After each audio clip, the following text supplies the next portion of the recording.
और सिर्फ ये एक खित्ता नहीं है, एक खित्ता नहीं है, इन कीड़ों की तो कोई हैसियत नहीं। इनका बाप इजराइल मिलकर गजा को कुछ नहीं कर सका। कत्ल करने का मतलब फना करना नहीं होता। इजराइल जैसी जालिम ताकत जिसके पास सुपर पावर ताकतें, पेट्रोट मिसाइल भी हैं, दादा अमेरिका साथ में खड़ा हुआ है, यूरोपीय यूनियन साथ में खड़ी है और निहत्ते कंकरियां लेकर खड़े होने वाले बच्चों का मुकाबला कर रहे हैं। और एक दो नहीं 10,000 से ज्यादा कत्ल भी कर डाले, बच्चों को मार भी दिया, लेकिन पेट नहीं भरा, डर खत्म ही नहीं हुआ। वो डर अभी भी खत्म नहीं हुआ।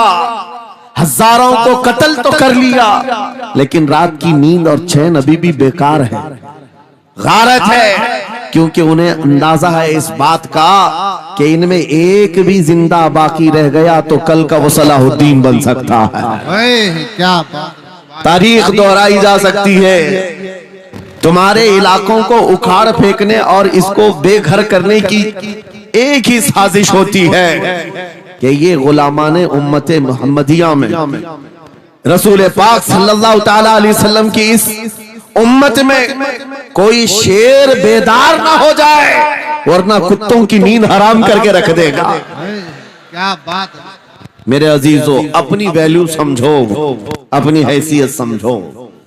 जब तुम्हारे साथ बुरी नजर लग जाए तो तुम्हारे उरूज और इर्तिका की मंजिलें शुरू हो जाती हैं। उन जालिमों को ये तारीख याद होना चाहिए कि जब मेरे ख्वाजा सरकार गरीब नवाज हिंदुस्तान तशरीफ लाए थे, उनके आने के बाद जो कुछ भी उनके साथ किया गया, उनके बाप दादाओं ने तारीख बताई होगी। गरीब नवाज को निकालने के लिए, उनकी झोपड़ी उजाड़ने के लिए, उनके खीमे को तोड़ने के लिए, यहाँ तक के सरकार गरीब नवाज जिस दरख्त के नीचे बैठे वहां से उठवा दिया, क्या क्या नहीं किया। लेकिन आज तारीख 800 साल के बाद भी सन्नाटेदार थप्पड़ मार करके बता रही है, जिसको तुम यहाँ से बेघर करने की कोशिश कर रहे थे, अल्लाह ने उसे ऐसा बादशाह बनाया। तुम्हारी हुकूमतें 5 साल के बाद डील डोल होने लगती हैं, और उस मर्द कलंदर की हुकूमत 800 साल से चल रही है, वो भी गर्दनों पर नहीं, लाखों दिलों पर हुकूमत कायम है। क्या बात है, सुभान अल्लाह। कुरान में अल्लाह फरमाता है, वो अम्मा मा यनफउन्नास फयमकुतु फिल अर्द, जो लोगों को नफा देता है वो जमीन में बरकरार रहता है। कुरान की आयत पढ़ करके मैं तुम्हें हौसला देता हूँ, तुम्हें यह हौसला देता हूँ। अल्लाह ने कुरान में फरमाया, इन्ना अर्दी वासिया, मेरी जमीन बहुत कुशादा है, मेरी जमीन बहुत कुशादा है। रब ताला फरमाता है, वलक़द कतबना फी ज़बूर मिन बादि ज़िक्र अन्नल अर्द यरिथुहा इबादियस सालिहून, हमने ज़बूर में ये लिख दिया है कि हम इस जमीन का वारिस नेक बंदों को बनाएंगे। सुभान अल्लाह। आप इस बात के खौफ में न रहे, इस बात के खौफ में न रहे। अजीज़ान गिरामी वक़ार, जो काम तुम्हें करने के लिए कहा गया है वो क्या है? वो एक ऐसा इनकलाब इस जमीन से आना चाहिए, एक ऐसा इनकलाब। आपको मैं एक बात बता दूं, तारीख में जो तुम्हारी सिचुएशन और तुम्हारी हालत के मुताबिक हो, मैं वो बात करने की कोशिश करता हूं ताकि तुम्हारे दिल पर असर हो। आप जिस इलाके में रह रहे हैं, आप यहाँ के हालात बेहतर जानते हैं। वो दिन याद करो जब नबी पाक सल्लल्लाहु ताला अलैहि वसल्लम ने ऐलान नबूवत फरमाया मक्का में, और उसके बाद कुफ्फार और मुशरिकीन का जुल्म शुरू हो गया। गरीब सहाबा को पकड़कर मारते थे। हजरत बिलाल हबशी, हजरत खुबैब इब्न अदी, हजरत खब्बाब इब्न अल-अरद, हजरत ज़ैद बिन दसना, हजरत अम्मार बिन यासिर, ये वो सहाबा हैं जिनको सिर्फ मारा नहीं गया है, आग में तपाया गया है। सब कर लिया। मॉब लिंचिंग मक्का के जालिम करते थे बहुत। और एक दिन ऐसा आया, तवज्जो, मैं जो कहने जा रहा हूं, नबी पाक सल्लल्लाहु ताला अलैहि वसल्लम हरम पाक में दाखिल हुए, मस्जिद हरम में आए। खाने काबा की चाबी उस वक्त उस्मान बिन शैबा के पास हुआ करती थी, जो ईमान लाए हुए नहीं थे। यह हज़रत उस्मान गनी नहीं है, वो दूसरे उस्मान है। उस्मान बिन शैबा के पास काबे की चाबी होती थी। हुजूर पाक सल्लल्लाहु अलैहि वसल्लम ने उनके पास आकर के कहा, उस्मान काबे की चाबी दो, दरवाजा खोल के मैं अंदर जाना चाहता हूं। उन्होंने कहा, नहीं, तुम हमारा दीन छोड़े हुए हो, हमारे दीन से तुम बरगश्ता हो, मैं तुम्हें काबे में अंदर आने नहीं दूंगा। किससे कहा? कायनात के आका व मौला रसूलुल्लाह। हुजूर ने कुछ नहीं कहा। तवज्जो, मेरे आका ने फरमाया, उस्मान याद रखना, एक दिन ये चाबी मेरे पास होगी और ये चाबी मैं जिसको चाहूंगा दूंगा और कयामत तक उससे कोई चाबी छीन नहीं सकेगा। सुभान अल्लाह, सुभान अल्लाह। इतनी बड़ी बात, जबकि मक्का के हालात बहुत अलग थे। जगह जगह सहाबा को मारा जा रहा था और छुप छुप करके इस्लाम की तबलीग की जा रही थी। उस जमाने में मेरे आका फरमाते हैं, उस्मान ये चाबी एक दिन मेरे हाथ में होगी काबे की, मैं जिसे चाहूंगा अता करूंगा और फिर कयामत तक उससे कोई चाबी नहीं छीन सकेगा। यह हदीस पाक में मौजूद है। उस्मान बिन शैबा कहते हैं, पहले तो मुझे हंसी आई, क्योंकि ये खाने काबा की चाबी की जिम्मेदारी आम नहीं होती, खानदानी है, बरसों से चली हुई विरासत के साथ आती है। और ये इस तरह से मुझे कह रहे हैं कि चाबी इनके पास चली जाएगी। और फिर उस्मान बिन शैबा कहते हैं, इनके हालात देख करके तो लग नहीं रहा था कि चाबी जाएगी, लेकिन जलाल जिस अंदाज में गुफ्तगू हो रही थी, ये देखकर डर भी लग रहा था कि कहीं ये सचमुच चाबी ले तो नहीं लेंगे। फिर उस्मान बिन शैबा कहते हैं, वो हालात भी आ गए कि जब रसूलुल्लाह हिजरत करके चले गए मक्का से, सहाबा भी घर बार छोड़कर चले गए। उस्मान बिन शैबा कहते हैं, अब तो दिल मेरा चौड़ा हो गया, कहां मुझसे चाबी लेने की बात कर रहे थे, कहां इनका घर भी नहीं बचा, घर भी छोड़कर जाना पड़ा। अगर कल तुम्हारा घर छोड़कर जाना पड़े तो मेरी ये बात याद रखना, इस हदीस को याद रखना। हुजूर पाक हिजरत करके चले गए, सहाबा भी अपने घर बार सब छोड़कर मदीने चले गए। उस्मान बिन शैबा कहते हैं, अब तो मेरा सीना चौड़ा था, कहां ये चाबी की बात करते थे, कहां अपना घर भी नहीं रख सके। साल गुजर गया, 2 साल गुजर गए, 3 साल गुजर गए, 4 साल गुजर गए, 5 साल गुजर गए, 6 साल गुजर गए।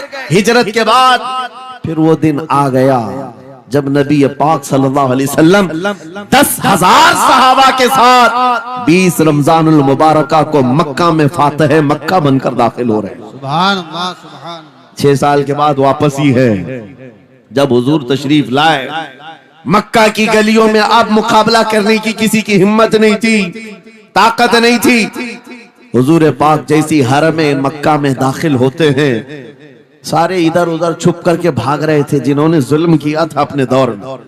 कोई इसके घर भाग रहा है, कोई उसके घर भाग रहा है। वो दिन आएगा, याद रखो, वो दिन याद रखना। कुफ्फारे मक्का भाग रहे थे, जान बचा रहे थे, और मेरे आका काबे के पास खड़े होकर के ऐलान कर रहे थे, आज तुम्हारी जान बख्श दी गई है, आज तुम्हारे लिए रहमत का दिन है, हम आज किसी के साथ मुकाबला नहीं करेंगे। हुजूर अपनी रहमत के खैरात बांट रहे हैं। फिर अब सुनो, 10,000 सहाबा के साथ जब मक्का मुकर्रमा में मेरे आका दाखिल हुए, अब खाने काबा खोलने की बात थी। चाबी किसके पास है? उस्मान बिन शैबा के पास। बुलाया रसूलुल्लाह ने, कहा है उस्मान बिन शैबा? आए, सर झुकाए हुए आए, ईमान लाए हुए नहीं थे। कहा लाओ चाबी। चाबी दे दिया हुजूर के हाथ में। कहा है उस्मान, क्या मैंने ये बात नहीं कही थी, एक दिन ये चाबी मेरे हाथ में आएगी? वो सर नहीं उठा सके, सर झुकाए खड़े रहे। मेरे आका ने अपने हाथों से चाबी खोला, खाने काबा का दरवाजा खोला, और वहां से सारे शिर्क व कुफ्र की आलाइशों को पाक किया। फिर उसके बाद चाबी बंद करके, अब सुनो, मेरे आका बाहर आए और फरमाया, आज मैं ये चाबी ऐसे आदमी के हाथ में दूंगा जिससे कयामत तक कोई छीन नहीं सकेगा। क्या बात है, सुभान। कितना बड़ा फरमान है मेरे आका का। सुभान। हुजूर ने जब ये फरमाया तो जो बड़े बड़े सहाबा थे उनके दिलों में ख्वाहिश थी, काश चाबी हमें मिल जाए, हमारे खानदान में चलती रहे। वहां सिद्दीक अकबर भी हैं, फारूक आजम भी हैं, उस्मान इब्ने अफ्फान भी हैं, हैदर कर्रार भी हैं, रिदवानुल्लाहि अलैहि मजमाइन। सब सहाबा के दिल में ख्वाहिश थी ये चाबी हमें मिल जाए। मेरे आका सल्लल्लाहु अलैहि वसल्लम ने सबकी तरफ देखा और फिर आयत पढ़ी, इन्नल्लाह यअमुरुकुम अन तुअद्दुल अमानाति इला अहलिहा, बेशक अल्लाह तुम्हें हुक्म देता है अमानत उसके अहल के सुपुर्द कर दो। ये आयत पढ़ करके मेरे आका फिर उन्हीं शख्स को बुलाते हैं जिनके पास पहले से चाबी थी, उस्मान बिन शैबा, करीब आओ, करीब आओ। वो कहते हैं मेरी तो हालत गैर थी, आज तो मैं मुजरिम बन करके आया था, कैदी बन करके आया था, मुझे तो आज मारा जाना था, ईमान लाए हुए नहीं थे। हुजूर ने कहा ये चाबी वापस मैं तुमको ही देता हूँ और सुबह कयामत तक ये तुम्हारे खानदान में रहेगी। सुभान अल्लाह। इतना कहना था, उस्मान बिन शैबा ने पुकार कर कहा, ला इलाहा इल्लल्लाह मुहम्मदुर रसूलुल्लाह। क्या बात है, सुभान। मेरे अजीजों, आज भी जाकर देख लेना, दसियों बादशाह आए होंगे, सैकड़ों हुकूमतें बदल गई होंगी, खाने काबा की चाबी आज भी उस्मान बिन शैबा के खानदान में ही मौजूद है। वो सहाबी रसूल।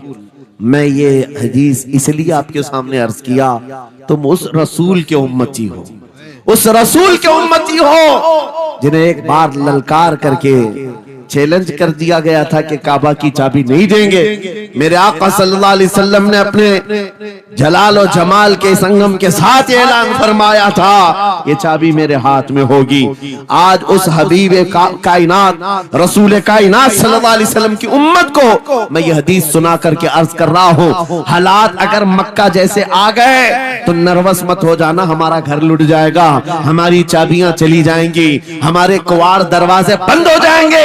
उस नबी को याद करना, आका आपका उम्मती अगर बेघर किया जा रहा है, आपकी तरफ से मदद आ जाए और आएगी, मेरा यकीन है मदीने से आवाज आएगी। आज ये जालिम कुत्ते अगर तुम्हारा दरवाजा बंद करते हैं, इंतजार करो, इंतजार करो, कुछ देर की खामोशी है, फिर शोर आएगा। आज कुत्तों का वक्त है, कल हमारा दौर आएगा। नारे तकबीर, नारे रिसालत, अज़मते रसूल, शाने रसूल, फैजाने औलिया इकराम, फैजाने आशिक़े रसूल। बात सिर्फ इतनी है कि हम छोटी छोटी तकलीफों से बिलबिला उठते हैं और हम सबर की तरफ नहीं देखते। हमें हालात आज हिला दिए जाएंगे, झिझोड़ दिए जाएंगे। कुरान पाक में रब ताला फरमाता है, अम हसिबतुम अन तदखुलुल जन्नह वलम्मा यातिकुम मसलुल लज़ीना खलौ मिन क़ब्लिकुम मस्सतहुमुल बअसाउ वद्दर्राउ वज़ुलज़िलू हत्ता यक़ूलर रसूलु वल्लज़ीना आमनू मअहु मता नस्रुल्लाह अला इन्न नस्रल्लाहि क़रीब। मेरा रब फरमाता है, क्या तुम ये सोच कर बैठे हो कि ऐसी ही जन्नत में दाखिल हो जाओगे और पहले वालों को जिस तरह तकलीफें आई तुम्हें नहीं आएंगी? उनको हिला दिया गया था, यहाँ तक कि रसूल ने भी और उनके साथ ईमान वालों ने भी ये कह दिया, ये कहने लग गए अल्लाह की मदद कब आएगी? आगाह हो जाओ, अल्लाह की मदद बहुत करीब है। कुरान की आयत है। तुम अगर ये गुमान करके बैठे हो कि यूं ही जन्नत में चले जाए, हाँ यूं ही हम सारी मंजिलें तय कर लेंगे, जिसका जितना ईमान होगा उतना वो आजमाया जाएगा, उतने इम्तिहानात से गुजारा जाएगा। आज ऐ नौजवानों, तुम्हारे इम्तिहान का वक्त करीब आने वाला है। तुम्हें क्या करना चाहिए? क्या करना चाहिए? इम्तिहान देने के लिए तैयार रहना चाहिए, वरना हवाओं की कीड़े मत बनना। आज हवा उनकी चल रही है तो उनकी जय जय करेंगे, कल इनकी चल रही है इनकी जय जय करेंगे। ईमान वालों की ये मेयार नहीं है। जो ईमान वाला है वो हर आंधी में डटा रहता है, जमा रहता है। खालिद बिन वलीद को याद करो, एक लश्कर लेकर के वो एक इलाके में गए थे।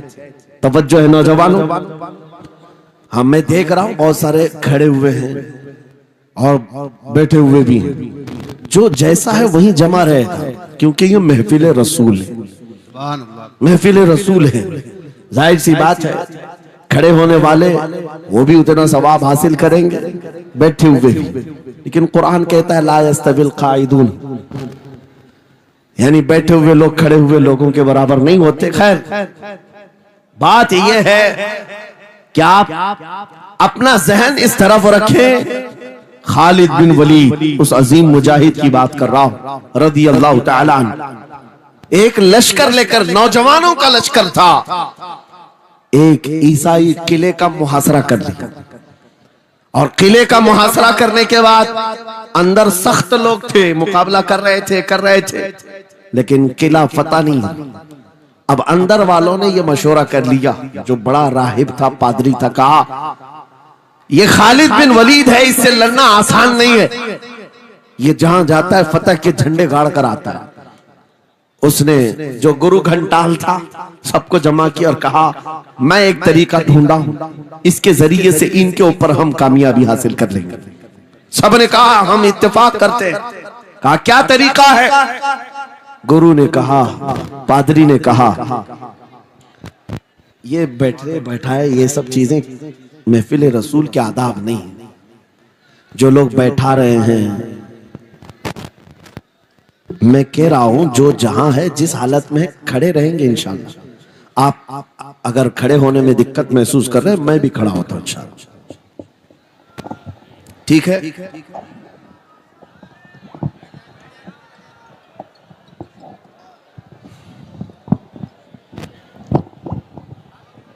सुभान अल्लाह।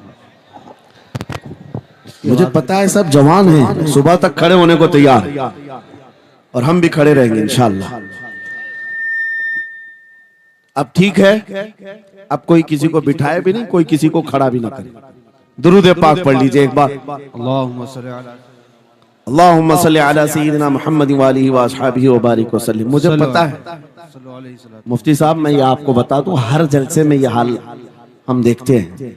वजह यह है कि हम कुर्सी पे बैठे रहते, कुछ लोगों को नजर नहीं आते, वो हंगामा करते रहते, इधर से नहीं दिख रहे, उधर से नहीं दिख रहे, और आसपास जो बैठे हुए हैं इनको वो अड़चन समझते हैं कि ये बीच में हाइल हो गए। लेकिन मैं इतनी बात कहता हूं, अल्हम्दुलिल्लाह हमारी वो कौम है, मुझ जैसे एक निकम्मे, मैं एक गुलाम और खादिम हूं, मुझे देखने के लिए वो बीच में किसी को बर्दाश्त नहीं कर पाते, तो ये अपने रसूल और अपने दरमियान किसी और को क्यों बर्दाश्त कर सकती है? क्या बात है, बहुत अच्छा। हम गुलामों के लिए इनके जज्बात हैं, तो रसूल के लिए जज्बात और हैं। अल्हम्दुलिल्लाह वो इश्क अभी सलामत है, इसीलिए तो हम घूम रहे हैं। अगर मरे होते तो मुर्दों को कौन खिताब करता? जिंदगी अभी बाकी है और हमें उम्मीद भी बाकी है, उम्मीद बाकी है। खुराफात आ गई है, मुझे पता है, गलत काम बहुत आ गए हमारे मोहल्ले में। मुझे सुबह से बताया गया बहुत सारे, ये एक मोहल्ले का अलमिया नहीं है, हम जहां जा रहे हैं शहरों के शहर नशे में तबाह हैं, बर्बाद हैं। लेकिन साथ में मुझे इस बात का यकीन है, हुजूर की ये उम्मत गुनहगार तो हो गई है लेकिन गद्दार नहीं है। क्या बात है, हुजूर की गद्दार नहीं है। आज भी अगर इनसे कह दो, चाहे वो किसी भी तरह का अमल रखता हो, हुजूर की इज्जत की बात आई तो अपनी गर्दन लेकर हाजिर होने को तैयार। सुभान अल्लाह। है या नहीं मेरी इस बात पर? सुनो, खालिद बिन वलीद जब किले का मुहासरा कर चुके हैं, ईसाई पादरी ने अपने सारे साथियों से कहा हम इनको 3 दिन का टाइम देते हैं कि हम इनको सुलह करने की बात करेंगे, लेकिन मेरी एक शर्त होगी, या अपने नौजवान साथियों को लेकर बाजार से गुजरते हुए आ जाए, अगर सही सलामत इनके सारे फौजी आ गए हम किले की चाबियां दे देंगे। सारे ईसाइयों ने पूछा क्या करना, क्या चाहते हो? उस पादरी ने कहा मुल्क की मशहूर खूबसूरत लड़कियों को और जरो जवाहरात को मैं रास्ते पर बिछा दूंगा, नंगी लड़कियों को खड़ा कर रखूंगा, जब खालिद बिन वलीद की फौज यहाँ से गुजरेगी, नौजवान है, नफ्स भड़कता है, और इस तरह से एक नौजवान को खरीदने के लिए 2 ही चीजें होती हैं, एक औरत है, दूसरी दौलत है, और नौजवान इसमें फिसल जाता है। मैं जानता हूं कि जब ये दोनों चीजें सजा कर रख दी जाएं, खालिद बिन वलीद के ये लश्करी टूट पड़ेंगे औरतों पर और दौलत पर, हम आसानी से इन पर काबिज हो जाएंगे। सबने वाह वाह किया, तालियां बजाई। और पादरी आकर खालिद बिन वलीद से कहता है, हम आपसे लड़ना नहीं चाहते, हम आपसे मुकाबला नहीं करना चाहते। आप 3 दिन के बाद अपने लश्करियों को लेकर इस बाजार से गुजरते हुए आ जाइए। सही सलामत अगर आप पहुंच गए तो किले की चाबियां आपके हवाले कर दूंगा। तवज्जो, खालिद बिन वलीद ने कहा मंजूर है, ये शर्त मैं इत्तेफाक करता हूँ। वापस आए, अपने साथियों से कहा जंग नहीं करनी है, लेकिन एक ही शर्त उन्होंने रखा है, 3 दिन के बाद इस बाजार से गुजर कर हमें जाना है, लेकिन कोई ना कोई हरबा तो होगा, कोई ना कोई साजिश तो होगी, हर चीज के लिए तैयार रहना। खालिद बिन वलीद अपने उन नौजवान लश्करियों से कह रहे थे, ऐ नौजवानों, तवज्जो से सुनना इस बात को, आज भी दुनिया ये सारे हरबों पर अमल कर रही है हमारे साथ, हमारे नौजवानों के साथ। खालिद बिन वलीद के 3 दिन गुजर गए। ईसाइयों ने अपनी तैयारियां खूब कर ली। बाजार में ओरियां लिबास में, आधे लिबास में नंगी लड़कियों को खड़ा किया, सरो जवाहरात दौलत के अंबार बिछा दिए।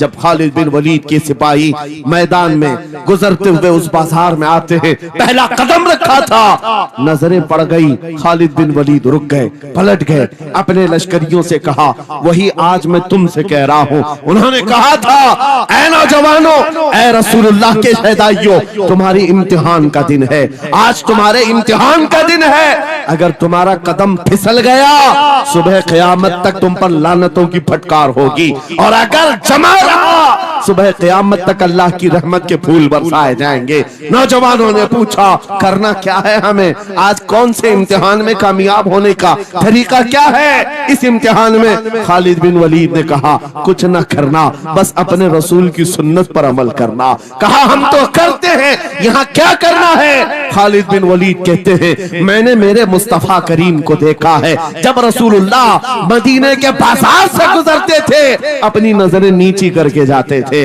आज तुम बाजार से जा रहे हो, बस इस सुन्नत पर अमल कर लो, अपनी हया की नजरें झुकाकर चलना, फिर उसके बाद अल्लाह मालिक है। खालिद बिन वलीद के जोश और वलवले से भरी हुई ये तकरीर ऐसी असर कर गई, वो नौजवान 1-2 नहीं थे, सैकड़ों की तादाद में थे, सर झुकाए बाजार से ऐसे चल रहे हैं। तारीख निगार कहते हैं वो इस तरह से चल रहे थे कि उनके सरों पर अंडा भी रख दिया जाता तो नहीं गिरता, न इधर हिलाए न उधर हिलाए, न इधर देखे न उधर देखे, और बराबर अपनी नजरें जमीन पर झुकाए हुए तेजी से चलते हुए उस किले के फाटक तक पहुंच गए।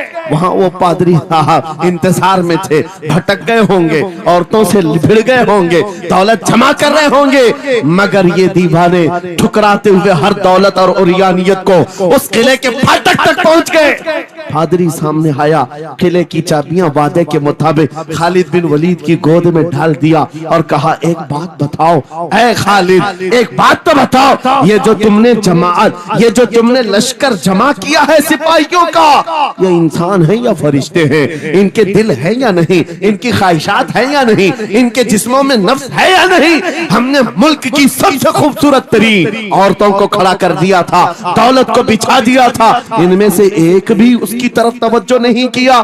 खालिद बिन वलीद मुस्कुराकर जो जवाब देते हैं वो हमारा ईमान होना चाहिए। क्या जवाब देते हैं? फरमाते, नादान, ऐसा ही उन आंखों को तू खरीदने की कोशिश कर रहा था जिन आंखों में पहले से जमाले मुस्तफा बसा हुआ। क्या बात है, सुभान अल्लाह।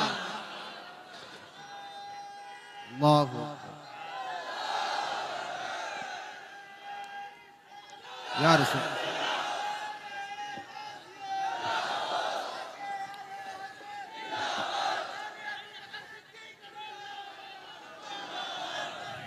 ये जो लोग लाइट के करीब हैं, इनसे गुजारिश है कि आप हट जाएं, करंट लग। मेरे अजीजों, ये जवाब था उन आंखों को दुनिया का हुस्न, लेकिन रात की नींद और चैन अभी भी बेकार है, गारत है, क्योंकि उन्हें अंदाजा है इस बात का कि इनमें एक भी जिंदा बाकी रह गया तो कल का वो सलाहुद्दीन बन सकता है। क्या बात, तारीख दोहराई जा सकती है।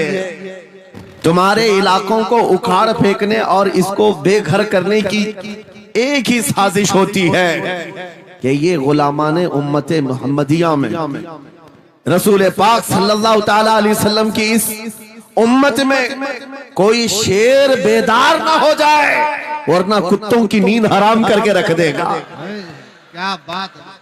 मेरे अजीजों, अपनी वैल्यू समझो, अपनी हैसियत समझो। जब तुम्हारे साथ बुरी नजर लग जाए तो तुम्हारे उरूज और इर्तिका की मंजिलें शुरू हो जाती हैं। उन जालिमों को ये तारीख याद होना चाहिए कि जब मेरे ख्वाजा सरकार गरीब नवाज हिंदुस्तान तशरीफ लाए थे, उनके आने के बाद जो कुछ भी उनके साथ किया गया, उनके बाप दादाओं ने तारीख बताई होगी।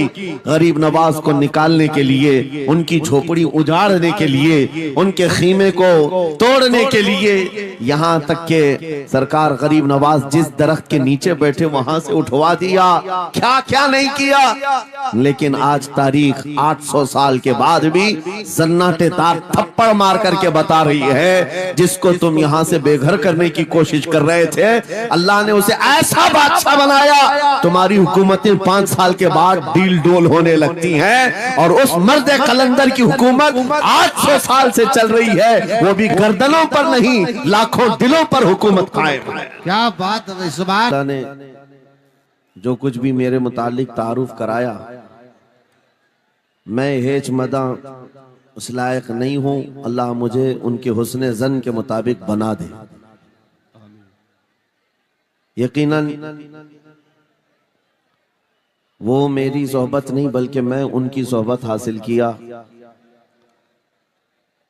और माशाअल्लाह ये वो उलमा हैं जो अपने दौरे तालिब इल्मी में भी अपनी सलाहियतों और अपनी अखलाक की बुलंदियों की एक छाप छोड़ते हैं।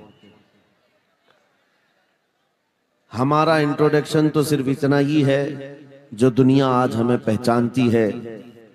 या रसूल अल्लाह, तेरे इश्क की बदौलत मुझे जिंदगी मिली है। वाह, क्या बात है। मेरी बात बन गई है तेरी बात करते करते। सुभान अल्लाह। है जो जिंदगानी बाकी ये इरादा कर लिया है, तेरे मुनकिरों से आका मैं मरूंगा लड़ते लड़ते। क्या बात है। सुभान अल्लाह। बड़ी अजीब बात है। मैं आप हजरात के दरमियान यहाँ आया, इलाके की जोग्राफियत मालूम करना मेरी आदत रहती है। इत्तेफाकी बात है, मौलाना शाहिद साहब अजहरी ने ये मुझे बताया कि ये चौक भी मुजाहिद चौक कहलाता है, सुभान अल्लाह। और यकीनन यहाँ मुजाहिदीन को होना भी चाहिए, और शायद 17 नंबर भी है कुछ, जो हमारे बद्र की तारीख भी है। क्या बात है। सुभान अल्लाह। जहां 17 नंबर बद्र की तारीख याद दिलाई जाए और नाम भी मुजाहिद हो, तो वहां के बंदे को बुज़दिल होना ज़ेब नहीं देता। क्या बात है भाई। नारे तकबीर, नारे रिसालत, लब्बैक या रसूल अल्लाह, लब्बैक या रसूल अल्लाह। ऐ सुन्नी नौजवानों, आपके इस जलसे पाक में आने से कबल डॉक्टर समी साहब ने मुझे ये हालात भी सुनाए और बता रहे थे कि यहाँ किस तरह की वाहियात और खुराफात भी चल रही हैं। लेकिन साथ में एक अफसोसनाक खबर ये भी मिली कि एक इतना बड़ा गंजान आबाद इलाका, जिस पर जालिमों की बुरी नजर लगी हुई है, और वो तुम्हारे घरों से तुम्हें बेघर करने की कोशिश में लगे हुए हैं। एक बात याद रखो, मैं आज के इस मिंबर से उन्हें पैगाम दे करके जाता हूं, तुम क्या तुम्हारे बाप दादाओं ने भी उखाड़ने की कोशिशें की हैं। क्या बात। और सिर्फ ये एक खित्ता नहीं है, एक खित्ता नहीं है, इन कीड़ों की तो कोई हैसियत नहीं। इनका बाप इजराइल मिलकर गज्जा को कुछ नहीं कर सका। कत्ल करने का मतलब फना करना नहीं होता।